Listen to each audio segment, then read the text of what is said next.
Wow. Okay. He said, I'm not responding. He's like, I will not dignify myself with a response to that answer. Jesus, you gotta be any louder. Yes. We can. Put us closer, and it will be louder. New studio microphones, super fun. Woo-woo. Aren't we learning so much today? Somebody's learning a lot today about audio control because he's going to have a hell of a time wrestling this new audio and new video that we've got. Because we're back for episode 5, guys. Yes.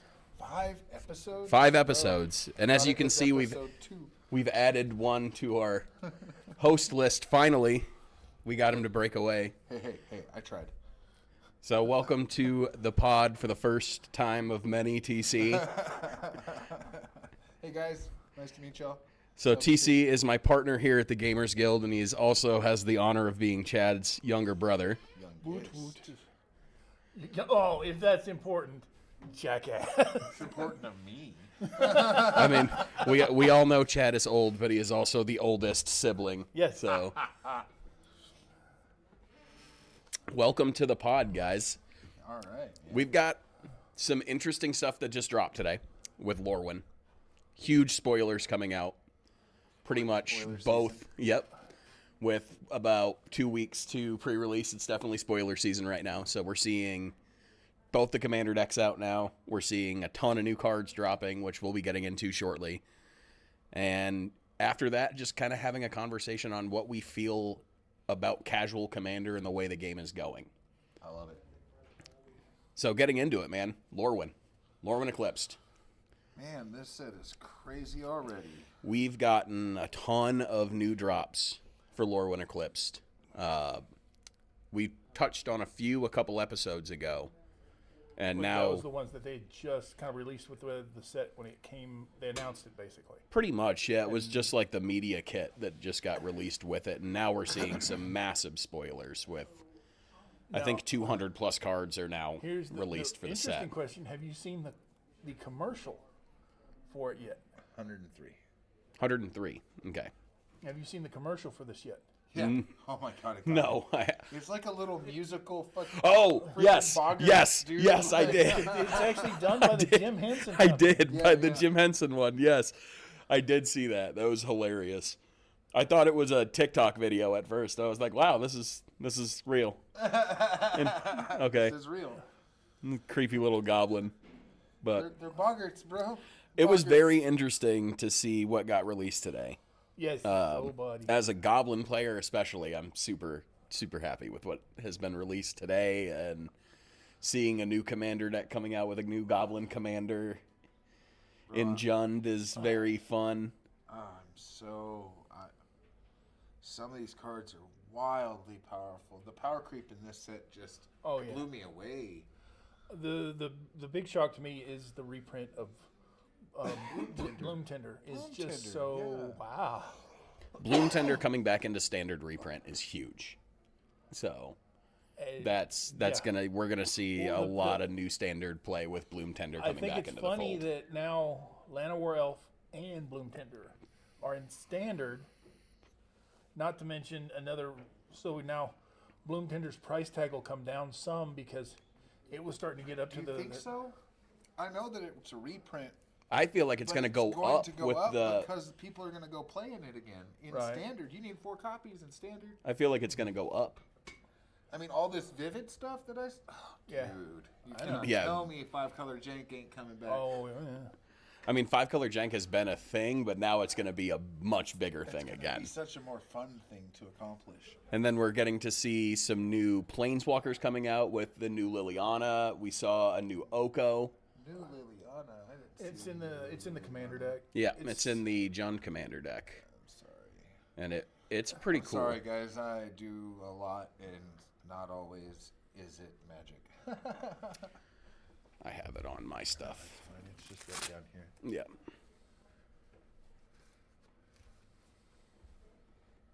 Okay, but where?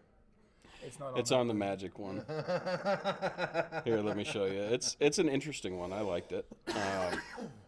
So it's a Liliana Deathwalker, or Death Wielder. Death Wielder, 7 mana for a 5 loyalty walker. Put a -1/-1 counter on one creature. Destroy target creature with a -1/-1 counter.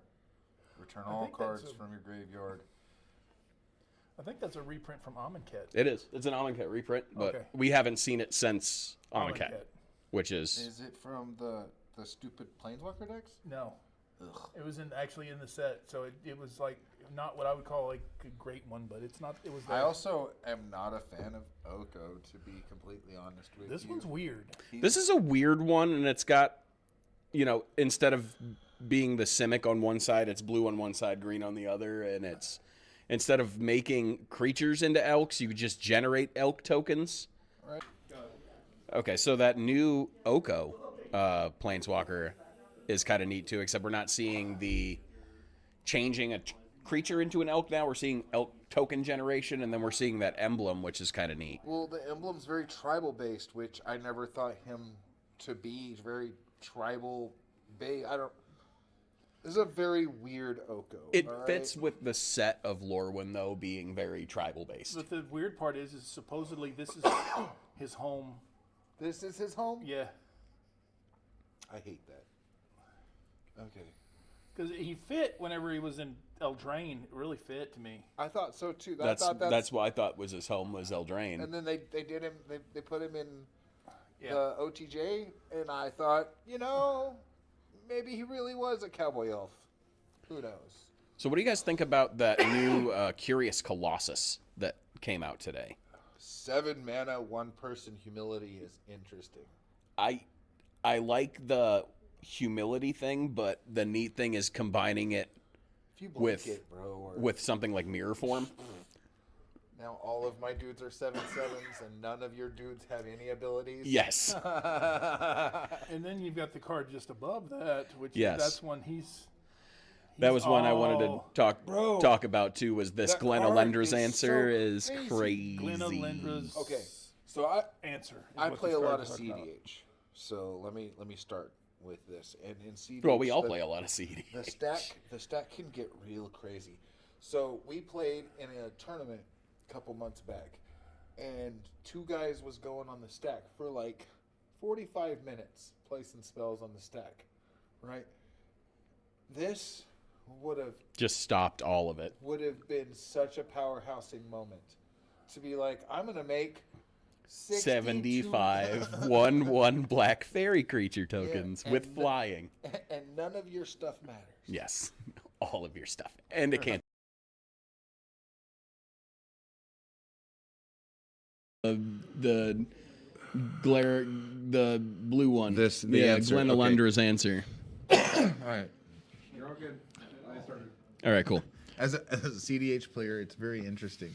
It costs 4 mana, which is not normally what you want in that meta. Don't get me wrong. It's just interesting because it can't be countered, and then it removes everything. So in really big, stacky, heavy games, when most people would try to mind break trap or whatever, this is I feel like that's a better answer than mind break trap. I mean, it's just not free. Yeah, that's the problem. It's not free, and it would be nice if it had like a Fierce Guardianship where you can exile a card, or that's a force effect, or force a will, or if you have your commander play. You know what I mean. Yeah. But that one would be nice, or if it was like a commander where you could play it free, like D-SWAT or right. I don't know how I feel about the Behold thing instead of Champion thing. I'm not. I don't know. It's whatever. It's interesting. It's an interesting one. Collective Inferno is going to be... Bro, Bello is eating good tonight. Let me tell Collective you. Inferno is going to to be crazy. Tell you.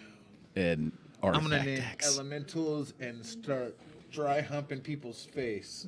That's going to be gross, dude. It's going to be terrible. It's going to be a terrible time for everyone. Everyone involved. I really like Morning Tide's Light. The next T-Protect, fixed T-Protect. Like, it exiles itself like T-Protect. It doesn't leave you open for people to just do whatever because you have nothing in play. Like, it protects your creatures for the moment and puts them back into play. You get all your ETB triggers, and you basically have protection from shit. The only thing it's not giving your enchantments or anything protection like Well, T-Pro where you're phasing out, but phasing them out. It protects them for the moment. it does. Or Right. you could play it a different way and It doesn't exile. work on your artifacts and enchantments. Yeah. I know it only works on creatures, but it's fixed. You know what I mean? Like they're saying, we wanted this effect. We just don't want it. We didn't want it to be this impactful.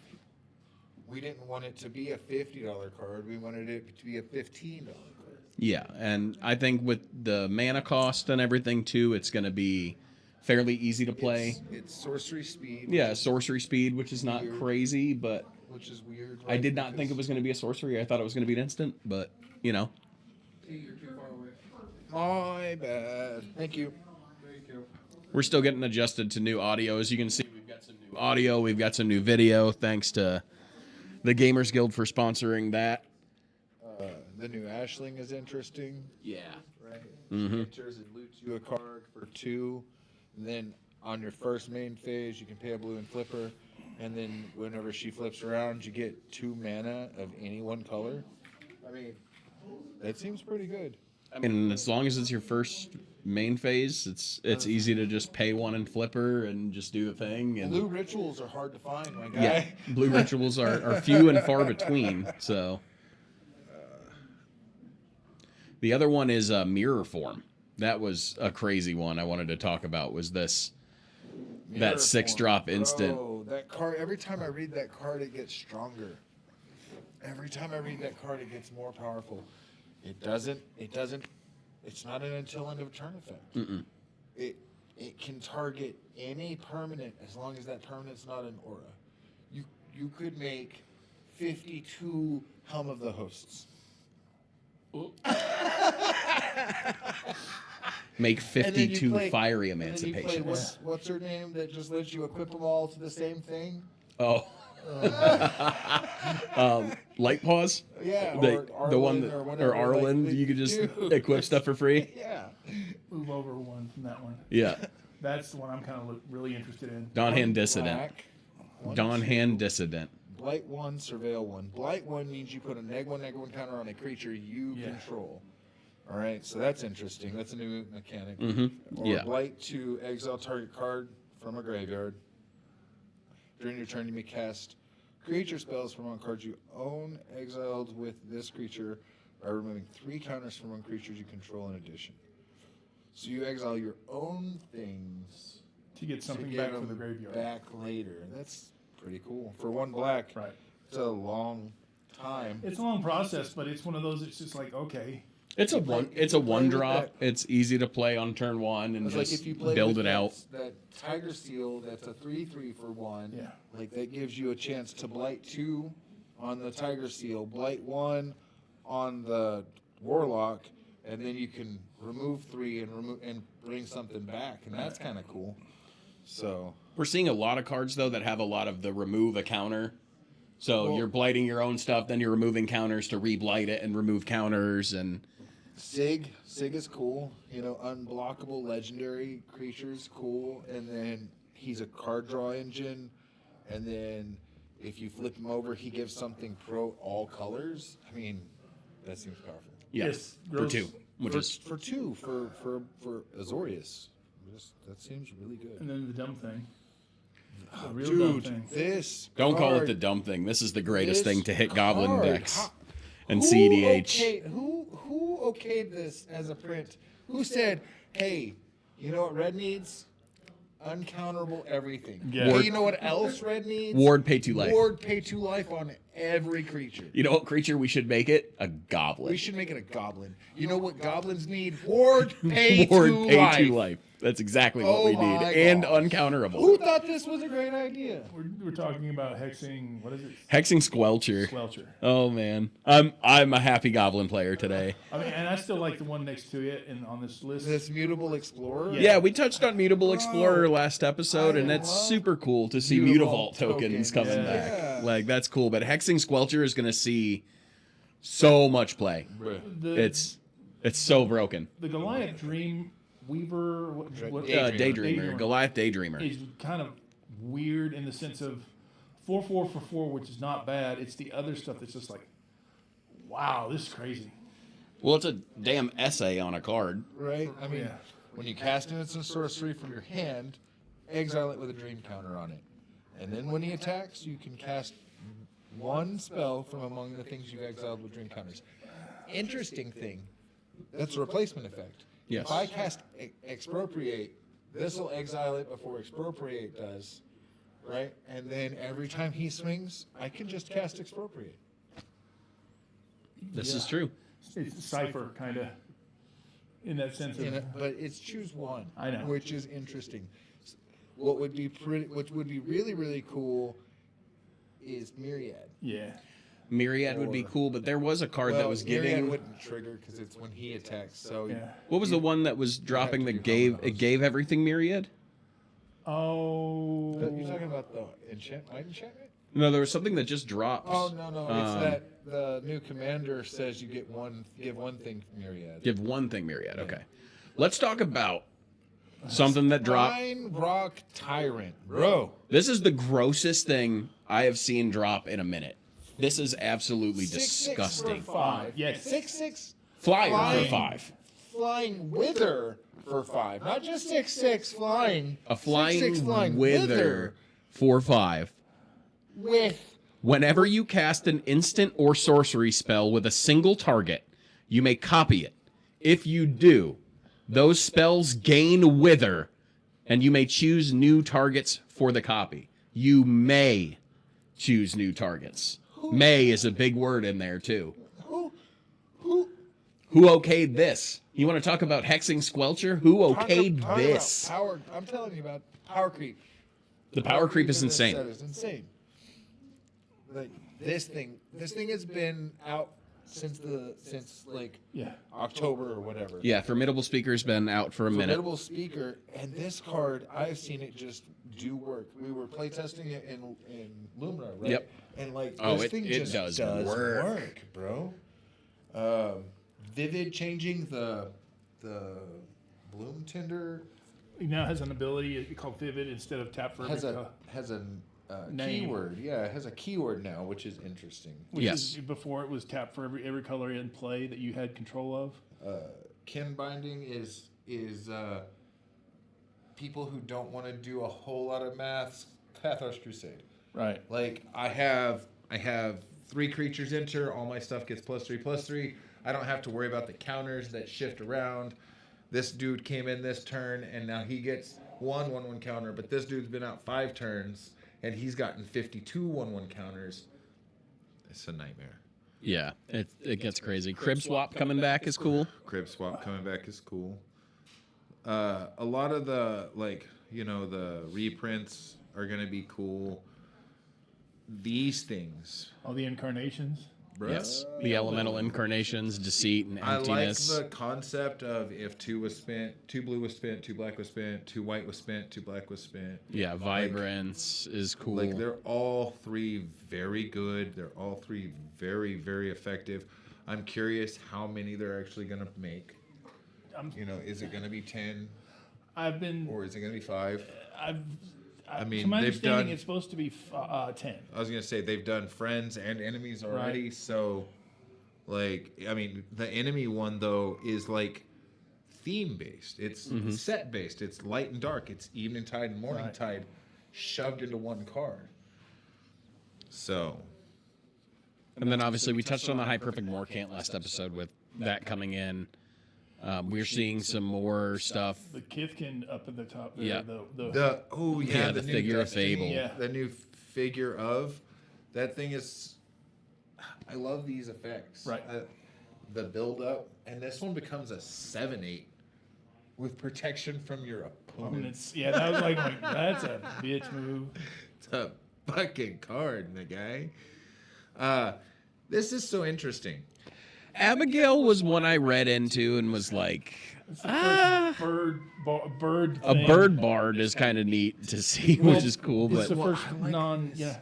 I like this. yes, when it enters, one target creature loses all abilities and put a flying counter, first strike counter, and lifelink counter on But it. what if you play, like I was telling you with Sentry? Oh, yeah. What if you play with Torpor Orb? Uh-huh. And I don't have ETBs. and I don't have to worry about the downside. Like Sentry.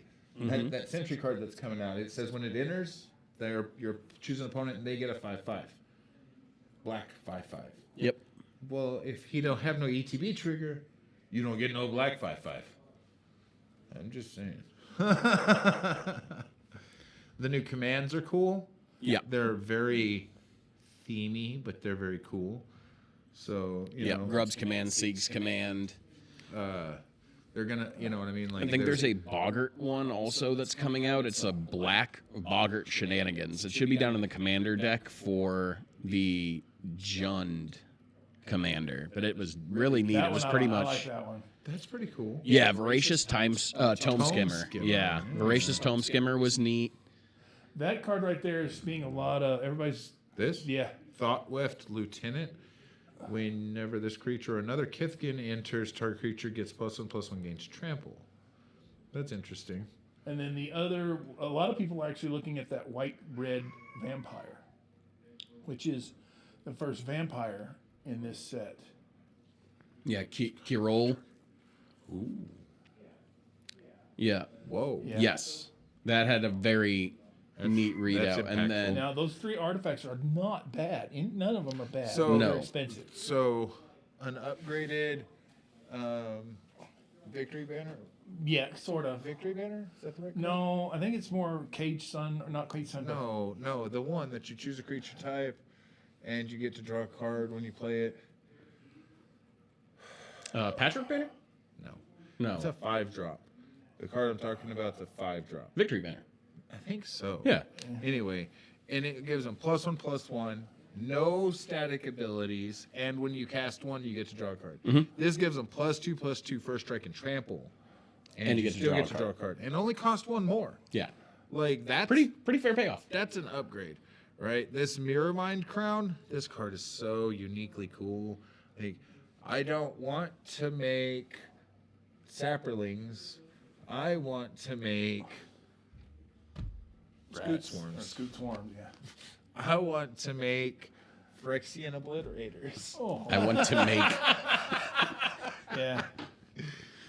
Yeah, I want to make a bunch of Skirk Prospectors. Yeah. Just Yeah, crazy I stuff mean- like that. That'll be a lot of fun. This artifact enters, choose Elemental, Elf, Fairy, Giant, Goblin, Kithkin, Merfolk, or Tree Folk.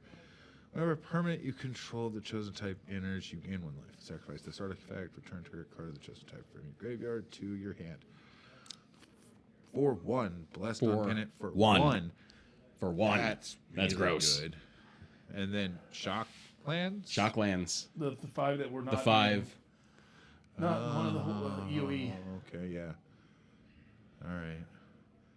Pretty. And then lands. the alternate art's coming in, The dude. one. The Bitter Bloom Bearer serialized This is so one cool. serialized that they've. I put want out. to talk about. We're getting a reprint of Door of Destinies Bro, these. Hang on. These. on the guest list. These special guests are crazy. Yes. So, Idyllic Tutor.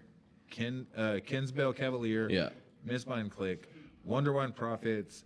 Bitter Blossom, which is nice, right? Devoted Druid, which is cool. Heat Shimmer, which is cool. Goblin Sharpshooter, which is cool. Goblin The Chieftain. Chieftain, This which one. is cool. I love all these arts too for Right? these. Helix Pinnacle, Leaf Crown Visionary. Yeah. Wow. Regal Force. That one. This Manamorphose. is so pretty. Yes. Such a gorgeous card. But Right? Like Thousand Year Elixir. and Painter's Servant is huge. Mhm. It was an $80 card yesterday, and now it's like 65, and it'll go down. it'll go down more too. But getting a reprint of Door of Destinies. And Dolmen Gate. Dolmen Gate was $35. Yep. We're going to see that go Like- down, which is cool. Slippery Boggart's hilarious. Slippery Boggles, whatever. And then you got the commander cards, which are cool. This Auntie Ool, she seems like she has some power that she could. That Jund Goblin is going to be neat to build. As a Goblin player, I'm very excited for this because I'm definitely going to build this out. So, like, being able to run, what is that card, Chad? Everything has Wither. Oh, Endless Torment? yeah. Like, It's in the deck, I think. oh, nice. You know what I'm saying? Like, that's going to be so much fun. This thing, this Yeah, Theraphor, Crazy. Young You. crazy tree folk thing, bro. That's gonna be fun. The new Reaper King, no more. Yeah, the Like, Reaper King no more, which like- just the evolved form of the Reaper King now, the final form. Well, the powered down version is Yeah. what he is. Like, Well, I he's been blighted, so this card, I don't know how I feel about. yeah. Sinister Gnarlbark was one. The Dread Tiller seems really good. Dread Tiller seems neat. Village Pillagers was one that I was really. That card is gonna. That's going to be neat in Krenko. It's going to be cool in this deck. It's going to be cool in like Marchesa. Anything that plays red, it's going to be kind of fun in. That makes a lot of creatures and stuff. This Eventide Shadow. That card's gonna be cool, right? I like these decks. This Massive 5-color Mysteries. deck's gonna be interesting. All of these encores seem very very powerful. Yes. And then we're seeing the other incarnations again, Impulsivity and Lamentation and Jubilation and Yeah, that's what I was like. These encore yeah, they're elementals, crazy. gonna be very yeah, cool. Subterfuge, Belonging, like those are going to be really neat to see how those play out with the encore These, effects. And then those 2 lands that we saw. Yeah, I was like, hopefully they finish the cycle. Yeah, Rain Slicked Cops, and we had the Sodden Verger, which are interesting. Rip. Ripskis. Which are, I mean, if you, they're tap land, but they're fetchable with your fetch lands, because it says forest, island, that kind of stuff. And then the other one that's really cool, or the other one is also that has the cycling on it. It comes in tap. Both of them come in tap, but they're still awesome that now you've got more lands that you can go dig out with a fetch land that actually, or Farseek, or any of those cards that say specifically a this, and a this. Yeah, forest or island, because they're both, dual land, forest, island. Right. So they're easy to get with your searchers or things like that. And then we got another, I guess it's kind of like a secluded courtyard, or more like with the abundant countryside. Yeah, You can only spend the mana of any color to cast a creature spell, which is fine. That's totally fine. ancient ziggurat. Yeah. Yeah. And that's But it's any color, which is cool. yeah, and that's cool. But we definitely saw a lot of cards get dropped for Lorwyn today. I bet we're probably going to see a few more within the next week. With Oh, yeah. pre-release coming Every day. January 16th, which Every day. this episode will probably be out after that. But Every day. yeah, we're going to see more and more every day coming out. But going into the main topic of today, we want to talk about Casual Commander. And that's kind of a weird subject right now in the Magic community, and especially what we're seeing personally is what defines casual. And I wanted to talk to both of you today as 2 guys that have played this game for more than 2 decades each. What have you seen changing, and what needs to still change in this game as far as casual gameplay goes? Chad, I want to start with you. What do you think is going right? What's going wrong? The issue that a lot of people have whenever somebody says casual commander, they sit there and go, I want to build a thing that just pub stomps the living snot out of people, and I'll play it at the casual game. And then you go like, wait a minute, that's not a definition of casual. And then the Wizards of the Coast version of casual is anything that takes, was it 10 or more turns, 7 or more turns to become, to get a win con or whatever it is. And it's like, okay, that's, but you can actually have something like that in a C game if everybody's playing a lot of interaction and control, or stacks, that kind of thing. So there's a lot there that you can sit there and balance, in my mind, what is the difference between the two.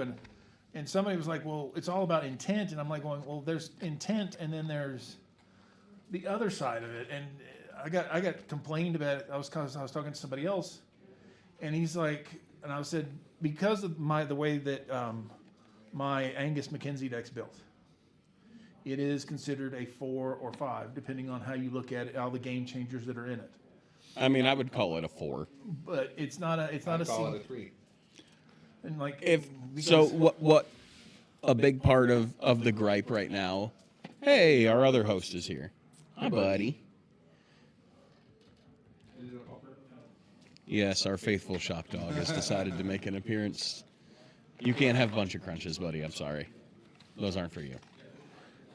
But my thing is with building to the bracket scale of what that bracket scale is. And we can put that up on the screen for you guys on what 1 through 5 is according to Wizards of the Coast. I mean, we've seen CEDH decks. I mean, I'm a culprit of it, particular where you take one card out of my 100 and change it, and now it is a bracket 3 instead of a CEDH deck. It changes nothing about the speed of the deck. It changes nothing about the interaction. Nothing else changes. It is one card that is technically considered mass land denial. Right. And that now makes it a bracket 3 instead of a 5. Which, What- that to me is not fair. But the difference is, like Chad said, is intent. I don't know what the other side is. I'll get to that in a second. Intent means I want to play a game versus I want to win a game versus how fast can I win a game. Right? Like CDH is all about how fast can I win the game. Tournament play is how Absolutely. can I win the game. Yes. And casual commander is I want to sit down and play a game. I don't care if I win. I don't care if I lose. I don't care how long the turns take. We're just going to sit here and play Magic because we want to bullshit. That's... I can play a game with a CDH deck and not do anything for 10 turns and then win. Right. Is that casual? I don't think so. No. It's all about the way you play. It's all about the intent behind your plays. You are choosing to play these cards or not. You are choosing how to interact with the table or not. These are choices you make in the game, and these choices extend or quicken how the game goes. I can completely agree with that. So the complaint was for Angus. He said, well, you just want the game to take forever so that you don't take any damage. I'm like, yeah. But that's Angus. It's a turbo fog deck. It's like just to constantly deny me taking any damage, period. But And that's the way the deck's built. the only reason that it's a bracket 4 is because it has like 6 game changers in it, but they're all Yes. just counter spells. Yeah. It's There's really not- nothing that's crazy the game same. changing. Right. I agree. There's nothing in there that's comboing off to win. There's nothing in there that's. Well, I think you got a cradle in there too. That's another. No. No. Do you have a cradle in there? Not No. that deck. No, I've got the only creature that would be considered a game changer is Consecrated Sphinx. Yeah. He's in there because of the stupid card draw that allows everything to It be just better. lets him keep going, right? Yeah. Mm-hmm. I don't know. I don't. That deck is a 3. It doesn't win until turn 62. It doesn't. If it ever wins, it's more to just be a pain in the ass for everybody else on the table. Well, it's to be honest, it's a problem to solve, and some people look at it as it's the puzzle to solve while you're on the board. I enjoy those games. Yeah. But that's why I built Ishin the way I had it built. I'm changing it now. But that's Right. why I had it built the way I had it. Is Chad's gonna play freaking Turbo Fog. I need a way to still kill him. Yes. Like, I don't know. And then but as a casual deck builder guy, and that's what I usually build when I build. Definitely. And I've got a deck that I love for casual play, and that's that Ishin, or Ishai, the dragon. Your flyers. Yeah, my flyers. Yeah, Ishai. And Rayan, Ramos? No, Ramos. Ravos. Ravos. sorry. Ishai Ravos, yeah. Ishai Ravos. Because it's I built it specifically for everything that has flying, and it was a fun build, and it's fun put together, and it's easy for people to understand. And Esper Flyers is crazy. Right. I mean, it just does the thing. And it's a fun build, and it's a fun deck. Nobody's prepared to have an army of 1/1 flying things coming at them. Right. Or, 6/6 flying things because you have all the buffs. But it's just one of those fun little. Do we need a pause there, Budro? Think so. Or everybody calls it bird murder. It's just a lot of flyers and a lot of counters and a lot of things that react with flyers, and that was kind of the specifics for it. And it's very, very calm deck in a lot of ways, but it does swing for a metric ton if you let it get. You let him big. get enough creatures in play, Moonshaker Cavalry comes out and you die. Or Bird Murder murders you because she got a million 1/1 counters. Flying. Yeah, you can't block flying because you ain't got no damn flyers. Well, then he's got stuff in there where creatures with flying can't have block creatures flying. with flying, and it's got a whole bunch of like turnarounds and loop-de-loops in there that make you confused for a minute. But it's a very casual setup deck. The other one that I love is my dinosaurs are just, that's a fun. Yeah, but it's very casual. It's Yeah. very, I wait till turn 7. I put Gesheth into play. And I swing for 7. And I hope 7 cards. It's a bunch of dinosaurs. And, there's 3 or more dinosaurs in On the top. top 7. yeah.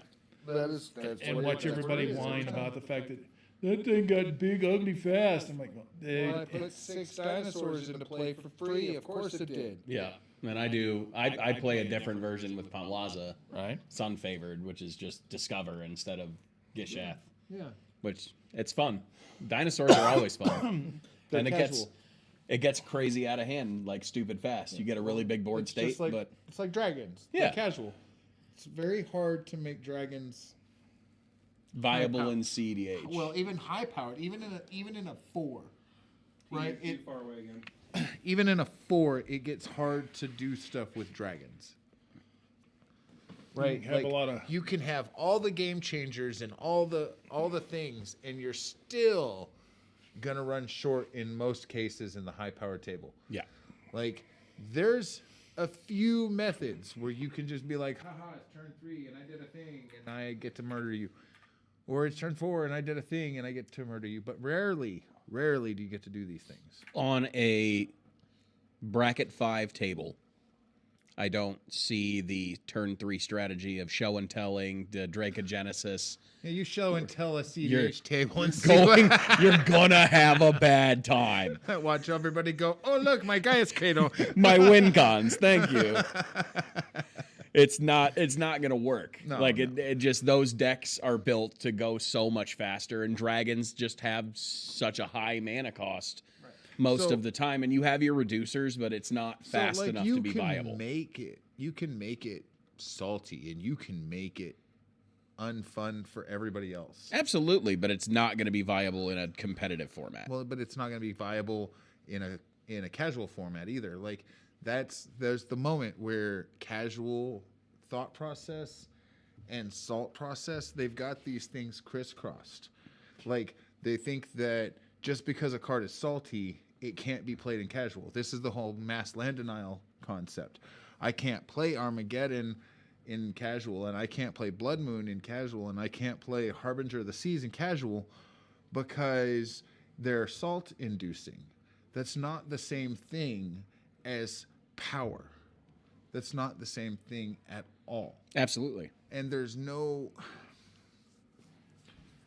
easy way around that. You need a separation of salt inducing power and power. Well, I think that's kind of what you and Chad were both getting into with intent, right? That's exactly what I mean. Like the intent of what you are playing, how you play it. You choose these methods. You choose these paths. Choose what cards you're casting. You know, it's turn 5 and you have Scoot Swarm and the stupid Cultivator Colossus, and you're just like, I have enough mana to do both, and I'm just gonna make 3 million Scoot Swarms on turn 5, and then I'm going to just Pass the turn. Or even worse, use them for mana to cast Finale and murder everyone because it gives them haste. Like, having the cards in your hand doesn't mean you have to cast them. I completely agree with that. That's the point there. Just because you have the ability to cast it doesn't mean you should cast it, especially if you're playing casual. If your intent in this game is to win, then you're probably not playing casual. If your intent in the game is to have fun with your friends, no matter who wins, who loses, how it happens, somebody gets to do the dumb thing, right? That's what Commander's really about. I get to do the dumb thing. I played 62 flyers, and they are all 6/6s, and now you die. Or I get to do the dumb thing, and I have this 99/99 vigilance trampling dog that I punch people in the face with. Yes. Or, Those they're casual decks though, I because get they're to easily do the thing, and I just they're put easily a bunch of attack triggers interactable. and go, yeah. I mean, look, just because you can doesn't mean you have to. The fun one for the thing was in the Sisea. Yeah. You flip her and make all my lands tap for 15, Yeah. 16 mana. However per many one. forests are in play. Yeah. It's like, look, I tap this forest, and since I have 9 forests, it gives me 9 mana. And then I'm going to play this 2-drop and pass the turn. That's what usually happens in that deck, by the way. That is the truth. 9 times out of 10. That is the truth. It's But it's a scary casual on deck. paper. Yeah, well, and it's scary when he has the right things. He plays Saskia, flips it over, and has Helix Pinnacle in play. We lose. Yep. We're done. Now he taps his 9 mana for 90 mana into Helix Pinnacle. If I untap, put the trigger on the stack, put 10 more into it, and win on his upkeep. It's a good deck. It's green. Yes. Yeah, it does green things. It does green things. It's a fun one to play, but it's very, very, very casual. But casual is a mindset, not just a deck. You can't just go, well, these stipulations should balance things out. Well, I have a deck that I consider to be probably a 4, has no game changers in it, and just punches people in the face really hard, right? If you know Bello, you know Bello throws trash well. So, I have no game changers in Bello. Nope. But it could keep up with most 4-power decks that I know of. Vojas and Edgars and, all these high-powered decks that people play. It hits hard. Mm-hmm. No, it sure does. I've played against it many times. It's Like, the only thing you can really combat it with is speed, and that's Enchantment artifact removal is the other one that just artifact removal. I mean, you have... you should have it in your deck anyway, but there's not mass. People don't really run mass artifact or enchantment removal. Well, because you run mass artifact and enchantment removal, you're removing your own. Right. They're so powerful, you need the ones you got. I mean, and I have a few, but they're in higher powered decks for that reason. Goblin Crashmaster, is Vandal Blast, things Vandal like that. Blast. Yeah, people run them, but people don't run Tranquility. No, I run Grove, which is dirty. Just dirty. Because Other other enchantments. enchantment. yeah, you should be jailed for that. Straight to jail. Straight to jail. But I don't know. I also like to feed into the salt. It leads my play group to have more fun. We are a play group that have been playing together for a long time. So it's not like we're sitting down with 3 other random people that we just met. Right. Whenever I sit down with Ethan and Gabe and Manuel at the crib and we sit and throw down cards, nobody cares who wins. Yeah. The shit talking that ensues is all the hilarity that could mean anything to anyone. That's the thing that Magic brings to me is camaraderie. We have more fun sitting there playing cards than we would getting fucked up. Yeah, it doesn't require any other outside input. It's just fun to sit with your friends and play and talk smack to each other and just do stuff that induces salt. And there's a time for that and a place. And Yeah, it's usually with your the friends. Whole point of this conversation is that's a great place to do with your friends. But Not on But the I first day don't- that you have met someone at a game I don't know store. that salt should have a place in that current system. If they want a salt meter for casual decks, Oh, that would require a crazy amount of reworking. And no. If they want a salt level for casual decks, make 2 different groups. Make a casual group for no salt and a casual group for all the salt, and just remove these limitations, because all they're doing is confusing people. So one of the best versions of this, I guess, it's salt-inducing thing. What if you're playing? Was it what's the angel that brings in dragons, dinosaur or dragons? Kalia. Yeah, Kalia the Vast.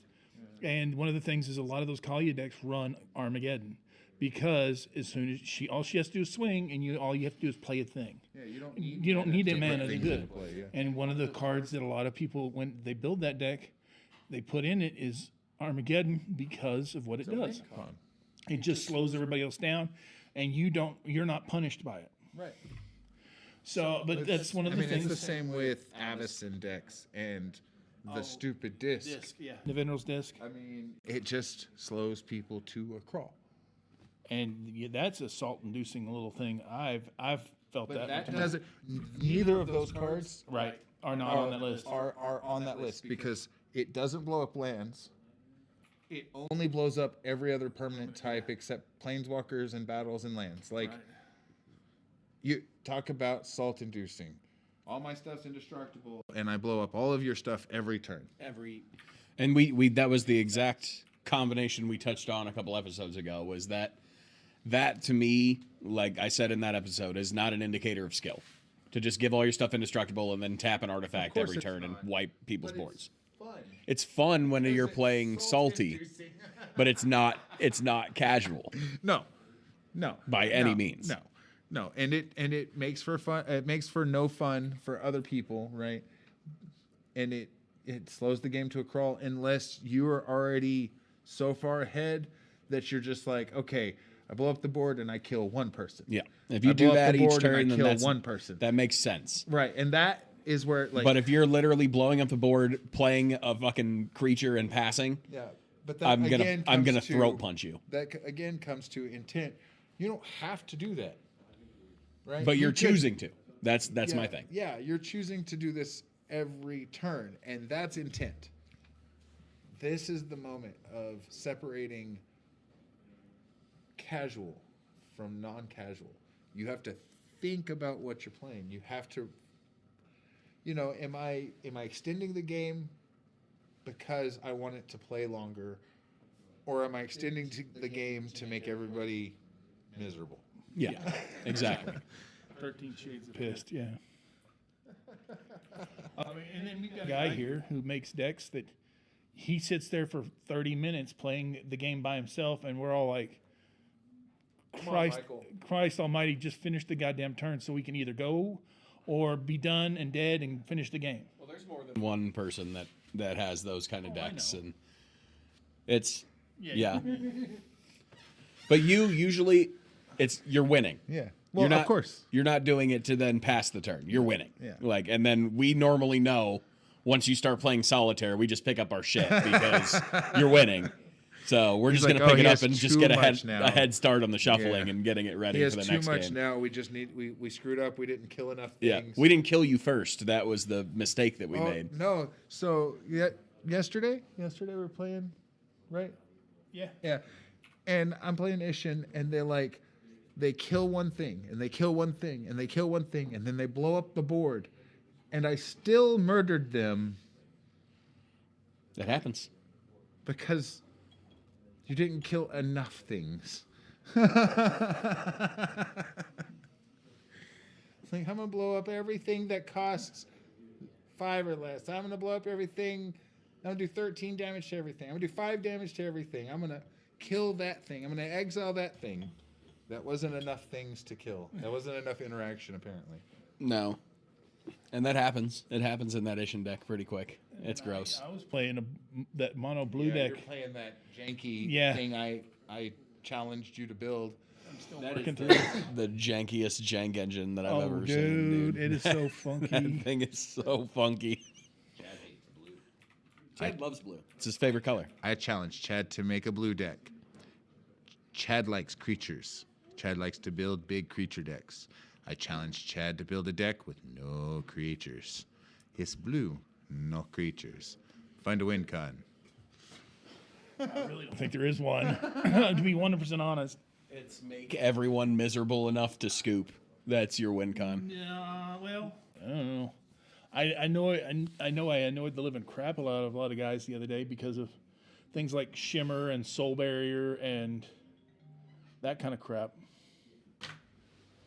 So anyway, mono blue win cons are rough. You're too far again. Mono blue win cons are rough. Which is fun. I mean, it's just, at this point in time, I'm still kind of like goofing with it. And there is some salt-inducing cards. I'm not going to lie that there is. And there's mass land denial in the deck because I thought it would be funny. Because the card that I'm talking about is Shimmer. And when it comes into play, you all lands of a certain type phase out, which is just gross. They don't phase out. They gain phasing. Well, you know what happens when things gain phasing? In one turn, at the beginning of the turn, they phase out. And the next turn, they phase in. And the next turn, they phase out. And when they phase out, they don't exist. Your lands, they don't exist. Which is great for when you're trying to cause people problems. With mana. That's you're trying to slow people down. You're trying to get somewhere. I just still want to know what your win con's going to be. I don't have one yet. I know. And the funny is, I've got Jace, so if I get milled out or something in there, he's in there, but Well, you could like Mind Sculptor Thoracle win or something. probably. I mean, I've still got working through it. I know. That's why I was just saying, like, you need to find a win con. My win con's usually beating people's faces in with creatures, so it's kind of, Which is- color either, so you're not going to be helpful in this scenario. I'm not the guy to ask, man. Like my blue is Jeskai and Grixis, and that's it. I need red for my blue. I need red. I need red for my blue. I need some red in my blue. My favorite color's purple. I mean, makes sense. I mean, but there's the creatures that are in there are creatures that are like, they're not creatures, they're most often than not tokens that are made because of either what you did or my opponents did or something like that, or they're planeswalkers that allow, creatures to come in. The apparition was a good ad. Oh, the veiled, the veiled apparition. Good ad. I've always been a fan of the veiled creatures from stuff. Yeah, all from that. from Sir Saga, because those are just fun little weirdo cards that were kind of crazy. And what was the weirdest part is there was no red ones and there was one black one, and there was a bunch of green ones, bunch of white ones, bunch of blue ones, but no red or black until the next set, which had one black one, and it's weird. It's not good. It's a 3/2 when it comes into play, and they have to lose half their life or something like that. It's odd, and it's really hard to get off, but Especially in Commander. yeah. But the hidden creatures are always in green are wonky. If you play an enchantment, you get a 5/5. If you play a creature with flying, you get a 3/5 reach spider. If you play a creature with power 4 or greater, you get a 4 or 3/3. And if you play a land, you get a 3/2. If your opponent plays a land, you get a 3/2. But if you play a land, it goes back to being an enchantment, which is the goofy one. And The white ones were always the one I liked the most. yeah, because they were just, if somebody plays something. Yeah, opalescent this and opalescent that. They were, what is it, opal archangel, opal giant, Opal Titan. Yeah, opal titan, my bad. Like, such good. Yeah, they're great. I mean, and they're kind of random. And then you got one of my favorite removal creature cards in white is the Soul Sculptor. And Your thing's an enchantment now. It's Yeah. not a creature. It's an enchantment. And you talk about people getting all purple whenever I swing at you for the win. I'm like with the 30-30 colossal, whatever. All of a sudden, like, no, it's an enchantment. What? It's not swinging at no one. It's your declaration of fact. Whenever this creature comes my way, it's not a creature. It's an enchantment. It's an enchantment forever. It's not as assault-inducing as what used to be Royal Assassin. Remember how that was one of those cards that nobody. But until now, it's like a joke. Well, yeah, because everything can just have vigilance, and back then you had Sarah Angel. That was the thing that you had to keep you alive from Royal Assassin. I have my Sarah Angel. I don't care what your Royal Assassin does. And now it's just like, oh, everything in my deck has vigilance. Eat a dick. But I mean, that stupid Kellison or the Plague. That one. That's on all assassins. Kind of built I love that. deck though. It has some janky removal pieces. It has some great removal pieces. It's very casual. Yeah. What's fun? I mean, I've got. There's a white creature that you tap it to kill a creature that's power 4 or greater. That's all it does. It just kill. Intrepid hero. Yeah. Tap it, kill a creature power 4 or greater, and everybody's all like, "Do what? That's." And he's a 1/1. This is why I wanted when we were gonna do the thing. This is why I wanted to play Richard Garfield, PhD. Yeah, mental magic. Let me just play some cards. Nobody knows what is. Oh yeah, that would have been. be a fun thing with both of you. Like I mental mean, magic. I would have done. I had goofy crap in mind. That was just fun. I actually went out and got pulled. Sombrero. Yeah, mocks. The Jack and the Mocks. I put in the mouse, which he's fun. It's coming or the little mouse. Infernal Spawn of Evil. Yes. Yeah, the Infernal. I had Cheaty McCheatface and Alexander Clamilton and The other one I I was had. just gonna fill my whole deck with random junk yeah. and play freaking Richard Garfield and be like, it's this, and I win. It's this, and I win. It's this and this and this, and I win. I mean, the unstuff is fun to goof with, but there's some cards in that thing that just power. Well, that's why the silver bordered initiative or whatever they had that they were trying to do is so important, I think, because there are plenty of those cards that are just fine. Yeah. And there are a massive shitload of those cards that are not okay. No. Absolutely not. Okay, so I've got a black-white deck that I put the BFM in. Yeah. Because I was like, screw it, because I'm going to have fun with this. Well, and it's a casual, janky build, and why not? And it's, Why not have a 2-card creature that Costs I have 15 to have black. 15 black mana to put into play? It's like if it lasts till turn 15, that's their fault. Yeah. That's on you. You face the 99.99. But I have to have both of them in the hand and all the the loops that you have to do around for that one is funny, but still, it's a fun card to play.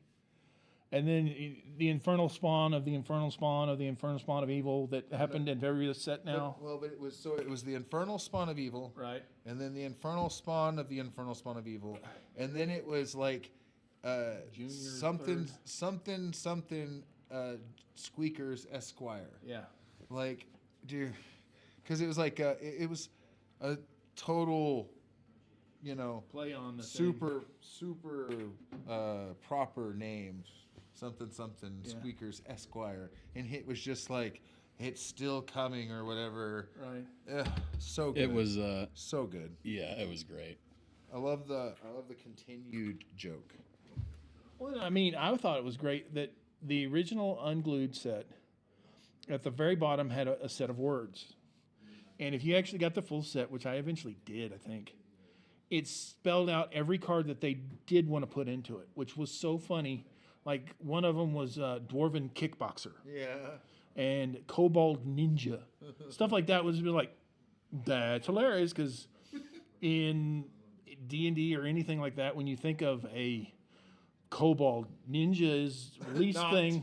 Not in the something that comes to vocabulary mind. of Kobold. You've got Dwarven Kickboxer, so I've got a guy this, This that's, tall. trying to kick you in the face with his knees. Roundhouse to the nuts, dude. Like, If you're lucky. I mean, you're definitely catching a spinning elbow to the testy.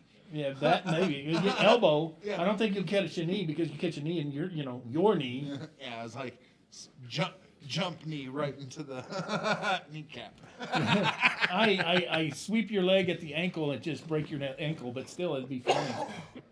It's just one of those kind of goofy that was fun, and those were fun casual cards. And then you got a card like Mine from the green stuff that just put your hand in your library in your hand and just go off. But there's a blue card that does that. Yeah. There's a blue card that does the exact same thing. I think in we my should. opinion, I think we should let Chad have one uncard in his all blue deck. I'm just saying, there's a blue card that's not an uncard that does the exact Yeah. same thing. Enter the Infinite is the same shit. I know. It's like, oh, now my hand and my deck are the same thing. Yeah. And that's what mine was. So, I don't know. I mean, those to me are definitions of casual cards. Of course. And then you've got, what was it? Somebody did Captain Count or whatever it was, Captain Kaboom or something. Captain Boom, I think is his name. Okay. Where you have to get a 5, 4, 3, 2, 1, and then you kill a player. The count. Yeah. Yeah. Michael did Urza.com, Yeah. which was funny. You I know. like X. Yeah, X was fun. X is a weird interaction. Yeah. You know, but I don't know. Uncards are fun and casual and increase the goofiness of Yes. the game. Like the Cheaty Face and then the Gotcha cards from But Unhinged were great. But they have to feed into that silver bordered, thing. They have to want to do that, and Yeah. they've said we took a break on that. So I don't know. I mean, I hope they come out with more, but they have their place in every, in a conversation. If you're having that kind of night or you're having It's a casual game, then That's what we call Rule Zero. Yeah, that's what the whole thing about Rule Zero is. Yeah, have the conversation before you play. I keep forgetting to have the conversation with Rule Zero with my dinosaur deck because I actually have a uncard in it, which is a Dinobot, which is it fits the deck. It always comes up when he draws it. He's like, oh, right. By the way, Because I forget that it's in there in the sense of it fits the deck so well. it's and- been in there since you built the deck. Right, kind of. And it's one of those cards. It's just like that. It's a little cherry on top. It's a dumb expensive card, but it's like it fits the theme of the deck. And that's the other side of it. Like theme decks are one of the things that everybody's like, why is this theme deck more powerful than this theme deck? And this theme deck's this like going, well, depends on the person that built it and how you built it and what tribe you chose? yeah, and like where Krenko being a deck that can be played depending on how you build it for CEDH. And then it's a very high powered deck if you don't build it. Yeah. Because of the way it just naturally works. You overrun the board. If you don't put the Snoop Loops and all that other crap in there. Even if you don't have any of the tricks, right? And you just run it.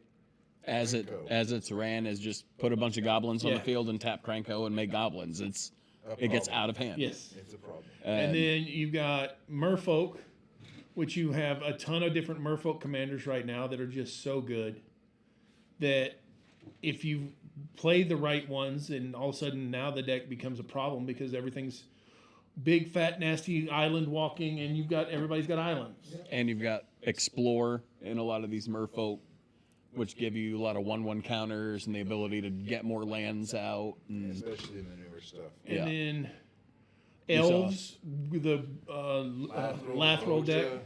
Lathril and Voja. Those are just great. gross. I think in some cases, Did you see the new one? yes, High Perfect yeah, War Cat. Marlin? Yeah, Like, she's no longer the Morn Song. Now Yeah, she's she's an that enchantment. fairy, brutal. Jeez. yeah. Yeah, it's She's And so then good. but whenever you run down all these cards of like tribal cards, it becomes, when you break it down. Buddy of ours has a Griffin deck rolling right now. Slivers for the win. Slivers are gross, no matter how you cut it. No matter, all you really, to be 100% honest, the only sliver you really truly need is Gin Palm, and then you win the game. To be Jim Hyde? Yeah, Jim Hyde. Yeah, well, Jim Hyde and Overlord. Yeah. I do what I want. I do the thing. Yeah, and then let's see, I saw the Griffin deck that our buddy of ours made, and it's a fun little deck, and it can overwhelm a board really quickly. Let's see. The only one I haven't seen, hippos. Yeah. Haven't seen that one hit like straight up hippos built as a thing, Yeah. but Feldegriff is the commander. Yeah. Trey was it for Night, yeah. And there's so much tribal that you can use. That's great. But some of those, like Krenko, can be moved into CDH. I think Lathril is not there. She could be grosser if there was ways to make more 1/1s, but I don't think that's a possibility at the moment. Because tapping her in 10 elves and you lose 10 and I gain 10, that's kind of nasty, but it's not. But you have to have Seedborn. Yeah, you have to have Seaborn in play to make it worth it. Like that go round wins you the game.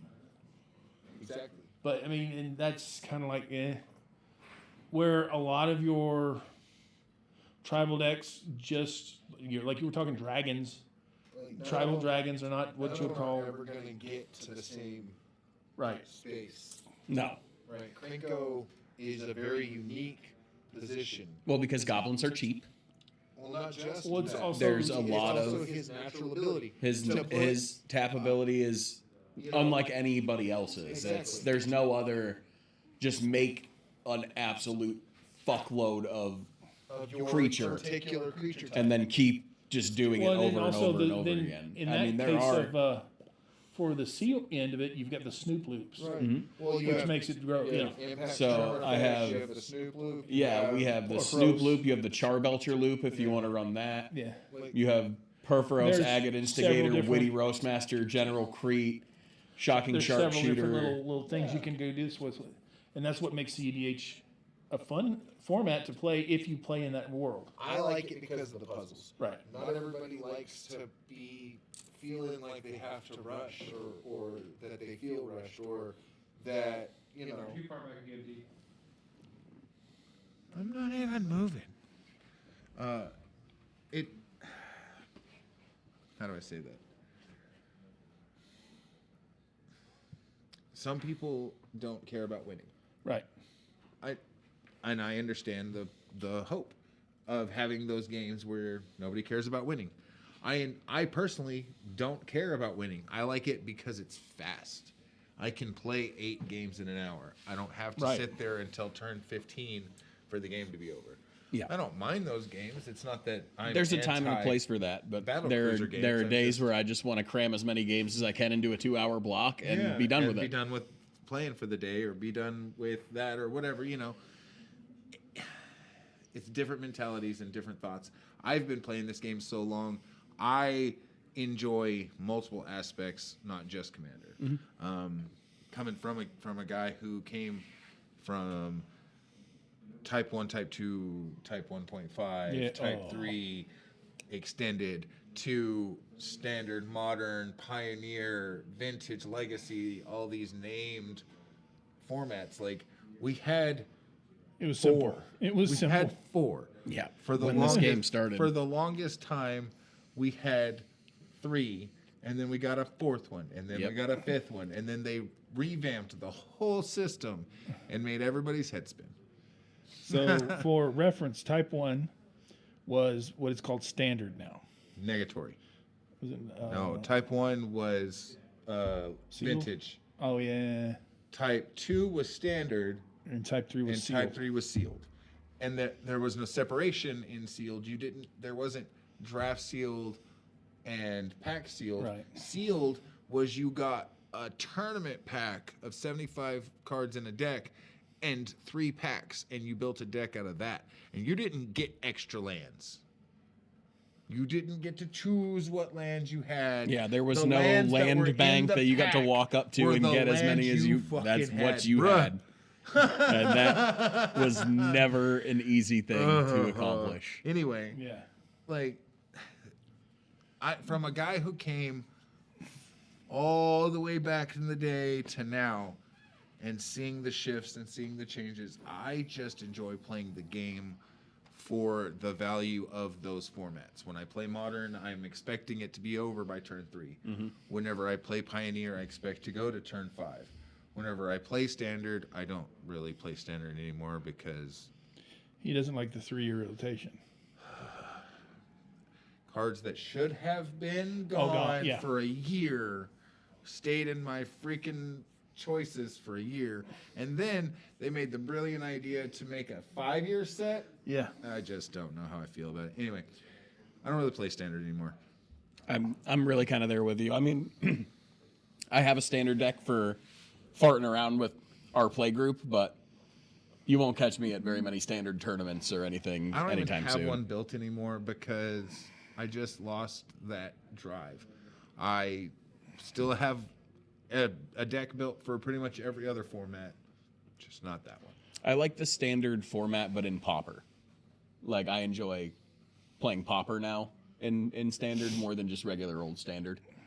Is just playing standard Pauper. But That gives you a much wider variety of deck. It gives you a much, it's just more fun. Bigger. It's more fast. I mean, it gives you a much larger choice in your pool. So, I mean, I'm the one that does play Standard. I've got 3 Standard decks built right now. Now, do I have anybody to play with? No, but I haven't built because I wanted to build them. Because, you might need them. Truth. Now, I've played 1 game of Standard since I've built them. And the guy was like, hey, you got any Standard built? I was like, yeah, I got this one built. And I played that mono black one and just housed him. But he was a new player, and it was like, whenever somebody new sits down to a seat or for a game of Commander, you already have a leg up on them. And 90% of the time, if I'm playing Commander, I'm like, all right, I won't be that guy. But the problem is we were at an event, and we were waiting for everybody else to get finished, and we were playing in between matches, and all of a sudden somebody said, and we're about to, pairings are about to be up, and I just went thing. Or actually, it was the 2-3, the Stalker, the Death or 2-3 Death Touch. If it swings, it takes half your life. Oh yeah, the black one. Yeah. I laid 3 of those down in a turn, and watched his face turn white, because it was like ugly. And he killed one of them once, and I was like, okay, it goes to the graveyard, but comes back with 3 stun counters. He's like, that sucks. That's Stalker or something. I forget what it. Yeah.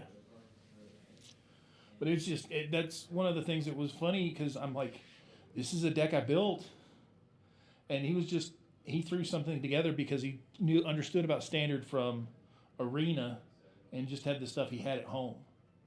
And that's one of the, like I've always said, the problem with Arena is you can build whatever is as much money as you want thrown at it, but in Standard for paper, it's kind of like, if you got the money and you want to spend it on the cards, that's great, but The game is not cheap, no.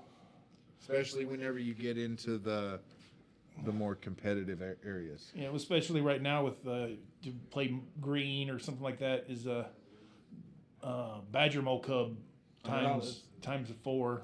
$100 a piece. Yeah, and that, coming up in, I think, 2 episodes, we're going to really be touching on proxies. And I know the 3 of us are very heavy in the proxy game, and we're going to kind of spend a little bit of time talking about that. But Going back into casual Commander, Thank God. do you guys see any changes coming up that are going to affect the way the game is being played with either these new mechanics coming in, but the changes to the rules? Are you seeing anything coming up on the ban lists that are going to be changing anything to the game? So the community is talking a lot about bans and unbans and all these possibilities, and the commander committee said that they were wanting this feedback. They talked about banning Ristic Study and banning Thassa's Oracle. The overwhelming things that I've seen has been nobody cares if they ban or unban Thassa's Oracle, or leave it unbanned or whatever. But Ristic Study, everybody seems to be pretty torn on.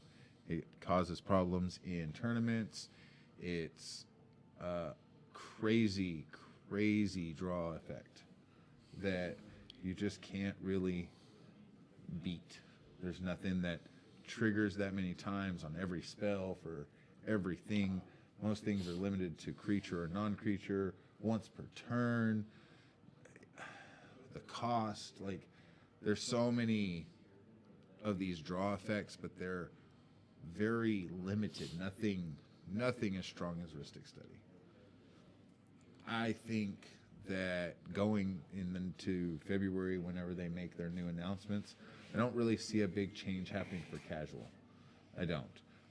The big change that I see is that they're going to take and put more banned cards on the GC list and test the theory. But I don't think that either of those cards are getting banned in February. For those of you who don't know, the GC list is the game changer list. My bad. Just for those who are not savvy, GC is the game changer list. We'll throw that up on the screen for you guys so you can see the current game changer list that's in Magic the Gathering. Because they took 10 off. They did in October, and then said, hey, in February we're going to talk about more cards. So next month, whenever they talk about more cards, when they do these things, we'll see what the choices are, what the community decisions were, because that's what they seemed like they were pushing to, is they wanted the community to put their 2 cents in. So we'll see. Speaking of 2 cents, what do you guys think? Is there anything on your mind for a vote for the GC list or a vote for the ban list that needs to be put on there? I want to say prime time, but I think it's still going to stay on the banned list. There's a lot of cards I think could come off the ban list and go on. There's a lot of cards I think could We're going to get you an arm, man. I told you, we were setting the studio up. I got the new microphones, and I was looking at Chad. I was like, we're going to need to get him an arm. Because he leans back in his chair. And I looked at the sound engineer. I'm like, there's no way this is going to work. We're going to need to get him an arm. Because he's never going to sit up close to the mic. He's going to need an arm like ours. My back. What do I want? What do you want from me? Nope, man? I don't blame you.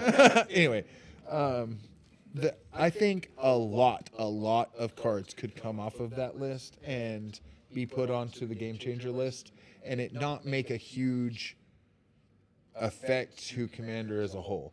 There's a lot of cards on there that they have that are salt-inducing, like Sundering Titan. Yeah. But with no mass land denial as a just blanketed statement, that means that it's immediately soft banned from bracket 1, 2, and 3. Correct. Like The one that's kind of like, I don't think they're going to unban him is Ludwig, but no. Lutri? No, he's talking about Leovold. Leovold. Leovold's just a salt-inducing Oh card. man, and Yeah, but it's if you gross. Luch, tackle him with, I am on such a different side of the spectrum for most people for Lutri. No, we know you're on the spectrum. Oh, I know, but so 6 mana for a legendary dualcaster mage just doesn't seem good. No. because of the other thing where you have to pay 3 to put it in your hand. Mm-hmm. Like, I understand not as that bad. anybody that's in red and blue can have them as a 101st card. I don't care. No. You can't even do dualcaster tricks with it. What? That's kind of pointless to me. 6 mana dualcaster is terrible. Correct. You can just unban that terrible card. It's okay. Yeah. Nobody's going to use it. nobody's They gonna only use banned Except it for initially. people who want to build otter decks.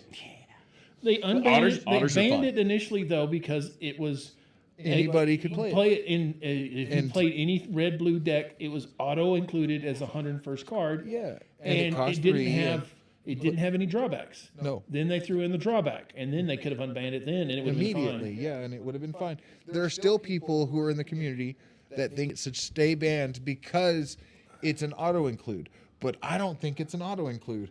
Who you're playing Tamir creature beat down? Do you want a dual caster mage? Do you want a legendary dual caster mage? I'm just saying. If you can't, if it's not broken, why is it banned? Right. It's not broken. You would need 5 pieces to break that card. Yes. Like, It's why? Yeah, I don't see the point to banning that one at all. Well, just And when they banned it, I didn't have an issue with it. it made sense. 3 mana, I cast it from the companion zone, and I copy a spell, and now, I copied my finale, and I got +20/+20 and 2 creatures. Right. Cool. That's pretty powerful. Yeah.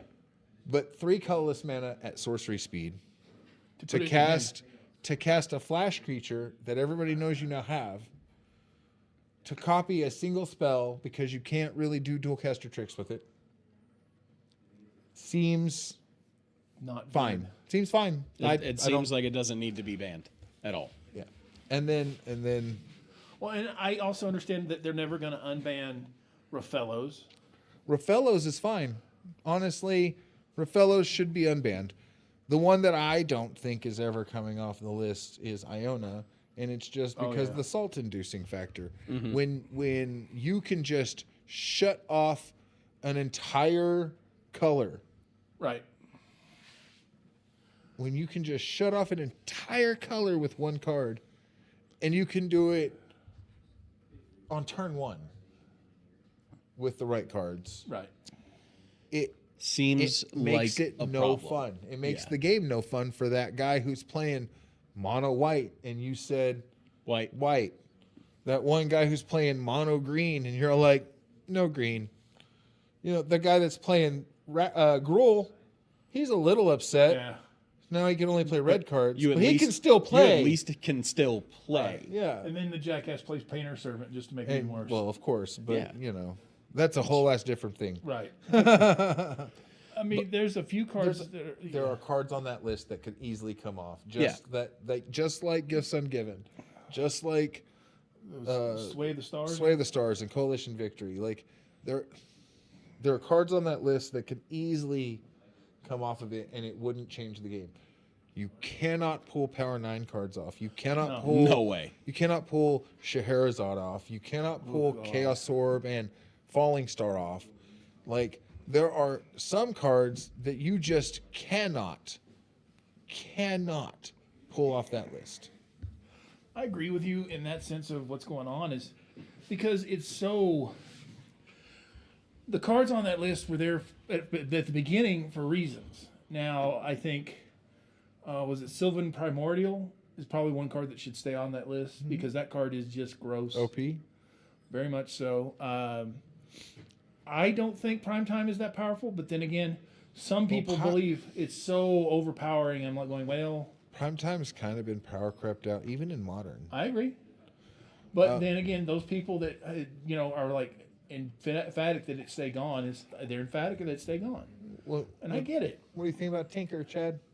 Oh yeah. Get the freaking hell out of Dodge. Come on. I know that card, and I know that card. The second that thing comes off the ban list, there will be a month. 1 month. Won't even last that Yeah, long. 72 hours, dude. Yeah, bro. It'll be The like we first- made a mistake. The first tournament. We're sorry. We're sorry. What about I was Bargain, though? drinking that day. I didn't know what I was doing. Like, seriously, what about Yogg's Bargain? 6 mana, pay a life draw card? Yeah, I know, and there's so much other stuff that are in some cases are better. I think Necropotence is a better card, It is a better card. and then I also think in Necropotence is a way better card. and Way better. There's It costs 3. It doesn't cost 6. Yeah. it costs but 3 it happened- black. but it happens on your end It's step. 1 and 2 black. I No, think, no, right? no. It's It's 3 three. black. Is it 3 black? Yeah, Black, it's black, black. it's Dark Ritual. Yeah. You know what I'm saying? Turn 1, Dark Ritual, Dark Necropotence. Necropotence. But like Yogg's Bargain is at any time. I can pay a life at any time and draw a card, so I don't have to wait till my end step, which changes things a bit. But it costs 6 mana. I just don't think people are going to use it at 6 mana. No.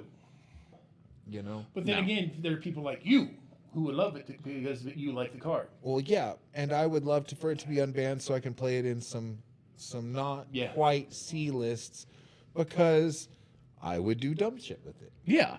Who wouldn't? Like Shoulder. Yeah. Like- The shoulder, that would be Soldier super of the fun. Apocalypse would love that card. Yeah. I mean, Shield of Apocalypse would love Necropotence too, but still. Necropotence doesn't draw. I know. But Dog's Bargain draws. yeah, That's there's a Pay a lot. life, gain 2 life. Pay a life, gain 2 life. But I mean, there's other cards out there that I think that Yogg's Bargain. There's a couple other ones on the list that I think are viably coming off. But like, I don't think Seaborn Muse is coming off. I don't think. I mean, as in the Game Changer moving over. Oh God, no. There. I did a double take for a second. I was like, We were on when the ban hell? list. When the Right. fuck did we get ice cream? Yeah. Those words. Those words right there. When the fuck did we go to what? But that card's always going to be a game changer because it is an OP card. Now, Guy's is it- Cradle, Sarah Sanctum. are those good enough to go and move from the game changers to the bands? Nothing. No. Nothing. No. Nothing on the GC list, I feel, Right. Needs to go to the ban list. needs to go to the ban list. Personally, I don't even think Ristic Study needs to go to the ban list. I understand the arguments for it. I'm actually kind of pro a little bit of them, but I'm never a fan of taking cards away from players. We play Commander because it's a broken format to do broken things. Why are you To not letting me play with all my my broken old toys. Why are you not letting me play with my broken cards? Like, I can understand not letting me play with the ones that literally shatter the spirit of the game, right?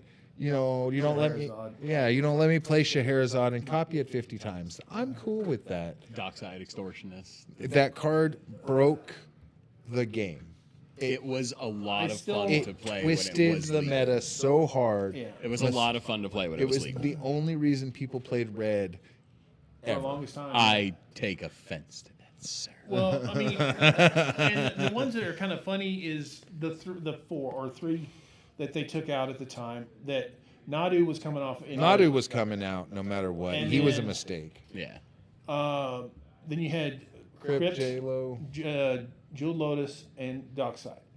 Of those 4 cards, the only one I can see coming off anytime soon is Crypt because you can die faster with it than you can some of the other cards in the stupid game. Well, so Verhey said J-Lo Yeah. would be the first one. But I think both of them should come off. Neither agree. one of them are so broken that if you put them on the GC list would make a difference. No. No, Right. they definitely belong on the GC list, but they But- don't deserve to be banned. But I mean, they're the same They're not thing. broken enough to They're ban the it same outright. thing as all the Moxen that are on the GC list, the Vault that's on the GC list, all this extra mana that's on the GC list. It's the same stuff. Agreed. J-Lo has no other place in this game. No. There's only one place to play it. It's in... Pardon me. There's only one place to play it, and it is Commander because it says it on the card. Yeah, you can only spend this mana to cast your commander. So that one's the one I see coming off first. For a long time, I was a firm believer it was going to be Crypt because it was the only one they didn't mention as being a mistake. Yeah. When Wizards took over Commander, they said J-Lo was a mistake. Arcane Signet was a mistake. The Dockside. Dockside was a mistake. They never mentioned Mana Crypt. They never said Mana Crypt was a mistake. Right? And it's because it wasn't. It's a balanced card. Yes. It does what it's supposed to do. It murders you Slowly. slowly For using it for fast for mana. getting the fast mana. It's colorless black. Like that's it's what it is. I don't see any issue with Mana Crypt. I think just like you said, it's you're the subject of your own demise there. Yeah, So- you live by the crypt, you die by the crypt. Exactly. Isn't that what we Yes, said yes. for the years and years and years before? Oh yeah. I mean, and the only reason it was put on that, or I feel like it was put on that list for some of the people, was its price tag had gotten to the point where it was ridiculous. It was ridiculous before that because of the rarity of it. Right. And then they reprinted it and its price didn't go down. Yeah. And then they reprinted it and its price Price didn't didn't go down again. And it's because Commander players still want more. Yes. It's a good, solid card. And we're back. I honestly think that that's a whole ass topic, though, that we could talk about, for hours. We could talk about the ban list for a whole ass episode. Well, I think we have that coming up in a few episodes. I think we wanted to wait until February when the new announcements were made, so it was more relevant. Makes sense. Which we have, I think we have the next like 5 or 6 planned out that we've sat and talked. So it'll probably be around like episode 10 or 11. That'll be right around February time frame. Anyway, That sounds good. so I mean it's on the docket. Yeah, for sure. I think there's a lot there that can change if the 20 or 17 or however many people are on that thing can all agree Yeah. to the same premise. The only one I want on that list is right now is Gobert Hicks.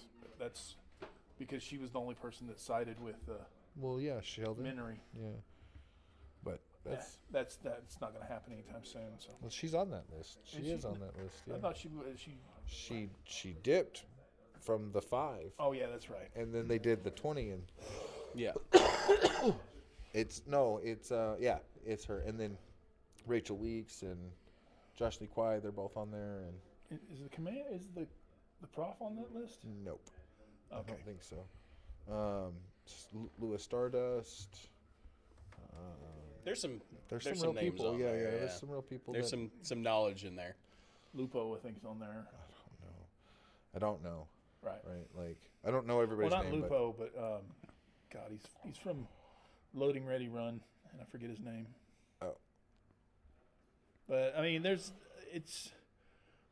list is the list, and right now it's going to be the list. But I think in casual stuff that we play, that the salt-inducing side of it is one thing where, like, okay, Michael, whenever he starts rolling down that barrel and he just starts playing like card after card after card and drawing card after card after card, and then he'll get to a point where he's like, I can't do anything else, and he passes his turn, you're like, what the hell just happened? Well, yeah. I mean, Rube Goldberg machines move on their own. Yeah. His little Dr. Seuss bike that he comes rolling in on that deck. Sometimes, man, it's like, dude. And then He's- he goes, I couldn't Don't finish it off. get me wrong. He's super fun to play with. I love playing with Michael all the time. But when that shit gets rolling off, it makes me want to just get up and go smoke because it's like it's gonna be 15 minutes anyway. So Yeah. just let me know how much damage you hit me for. I'll come back later and Or figure it how out. many times you pinned me to death because death by paper cuts is a way, his kind of thing. Yeah, I mean, I play a few paper cut stacks myself, so Yeah, I get it, and it's just it gets to the they're point just where not stacks pieces. I don't play paper cut stacks. That's it becomes crazy to very me. annoying after a bit. But then again, it's supposed to be annoying. It's supposed to be. That was the intent. Yeah. That's what Let we me- wanted. Let me ask you guys each something. Give me a time in these Chad 30 years that you've been playing, and T the 26 years you've been playing, 25 years you've been playing. When have you encountered some really bad sportsmanship in this casual world? Bro, a lot. Surprising amounts of table flipping, and I think one of the like the most recent ones was Chris and his bridge deck, and for whatever reason, I guess I had pissed him off that day, and on turn 3 he swung a blight steel at me, and no blocks. Like, he knew what he was doing. That was a choice he made. You Well, know? we've seen a lot of Like, play out of. and then when the guy next to me killed him the next turn, he, like, almost table flipped. Like, grabbed all of his stuff, slammed it into his case, left. Like, bro, you're going to be mad because somebody said, blight steal, die. I mean, I'm just, like, that was all in one game. Mm-hmm. When people get like that, and I've seen it happen in big tournaments too. Now, granted, in those situations, there's money involved, there's prestige, there's other things involved. And whenever somebody gets their feelings all bent out of shape, and they're like, or get a huff about the fact that they either lost or they lost to some jank BS build, and you go over and like go, either to shake their hand or are you okay? Fucker built with this thing and it just messed me up. And I'm like, dude, it's a game. Dude, it's a game. You play this for fun. Granted, we are in a big tournament, but you got to expect the fact that somebody's going to throw some crap at you that's going to mess you up because you're not prepared for everything. There's sideboards for that. And if you didn't prepare enough to put the sideboard together for that, it's your fault. And for you to get that kind of bent out of shape about it, you're not helping anybody. You're making it worse, and you're pissing off other people, and the judges start getting mad. When the judges start getting mad, then you start having a bad time because they're like, okay, fine. They'll just kick you out. Yeah. Nowadays, they'll just kick you out. I mean, Back in the day, they were super like, hey, game lost. Hey. And now it's just like, no, you're done. You're out. I'm not dealing with you. I mean, and you can't. That's the way they teach you now. You can't play that game. Well, you only get so many times in a tournament to call a judge over for some BS. And then you're going to start getting docked or disqualified or then just outright removed from the tournament because you're just creating a negative play space for everyone. And it's a direct violation of the community standards that Wizards has put forth. Yes. It's supposed to be a fun environment for all players. And that's like rule number 1 in the Wizards community guidelines. Now, I mean, I've been when I was in the one in Dallas, and it was really obvious that the person that was playing was brand new, and they kept calling judge.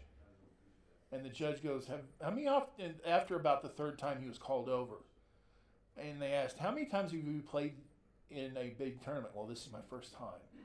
And it all clicked in their brain that, okay, this guy's really, really brand new and was given a deck to show up to play, and he doesn't know how to interact with anybody's other nonsense that he's not used to reacting with. So it was like, okay, we're going to have to hold this guy's hand for the rest of this tournament. Luckily, though, he was it 0-3'd, and he was out after that. And so the judges were like, okay, thank God, But you could tell that when they were talking about it afterwards, you could tell what the problem was, that he is brand spanking new to the game, didn't know what he was doing, but showed up to this because it was a cool thing close to where he played. But that's the thing. If you're a nice guy and you're just asking, for understanding, right, they're not gonna get mad at you. If you're judge, he's doing this. Judge, I think he's doing this. Judge, I think you're just slow playing at that point, and they'll just. Yeah, you're out. You're out of here. Just at that point, just pack it up and go home, man. Yeah. Because nobody wants to hear anyway. You're out. Nobody wants to sit down across from you and play Like at that point. The one that Casey told us about, a guy who put doe urine on his boots. Yeah. Oh my gosh. Yeah. Real shit, man.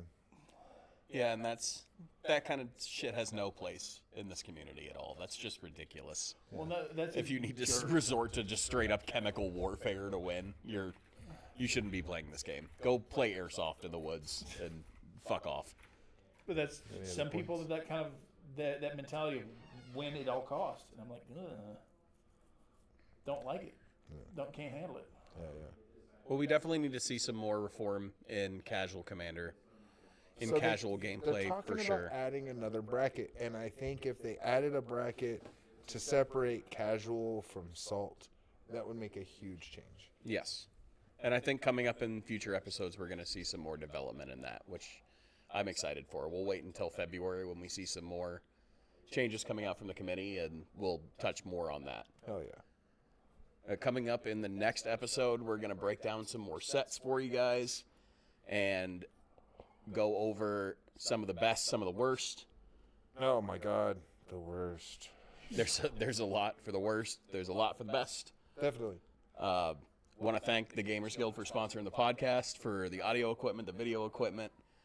We have a new merch store that's out. We have a new link tree that is now out with all of our links. So instead of seeing a bunch of flooded links in the description now, you'll see a nice clean link tree. You can get all of our social media links there. You can find our merch store. You can join our Discord from there. Such a huge step, man. Right? Making strides, man. Making strides. But until next time, we will talk to y'all then. Deuces.